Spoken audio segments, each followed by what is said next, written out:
মিষ্টি জান্নাতের সাথে শাকিব খানের সম্পর্ক কি?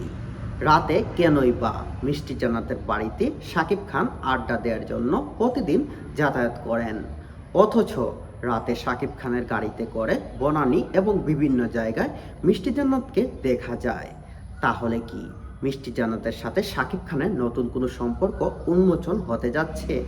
হ্যাঁ প্রিয় দর্শক, আমরা দীর্ঘদিন থেকে শুনতে পাচ্ছি এবং মিষ্টি জান্নাত তিনি নিজেই সামাজিক যোগাযোগ মাধ্যম এবং ফেসবুকের কিছু লাইভ এবং কিছু টক শোতে তিনি নিজের মুখেই স্বীকার করেছেন যে শাকিব খানের সাথে তার খুব ভালো একটা সম্পর্ক। এমনকি রাতে শাকিব খান নাকি অনেক সময় মিষ্টি জান্নাতকে নিয়ে বিভিন্ন জায়গায় ঘুরতে যান এবং তাদের দুজনের মধ্যে খুব ভালো একটা মধুর সম্পর্ক চলছে। এই বিষয়টি তিনি খোলামেলাভাবে সাংবাদিকদের সামনে বিষয়টি তিনি স্বীকার করেন, অথচ তিনি বলছেন যে শাকিব খানের সাথে তিনি রাতে বিভিন্ন জায়গায় ঘুরতে যান। আবার শাকিব খান তার বাসায় অনেক সময় এসে হাজির হন, তাকে পিক আপ করে নিয়ে বিভিন্ন জায়গায় তারা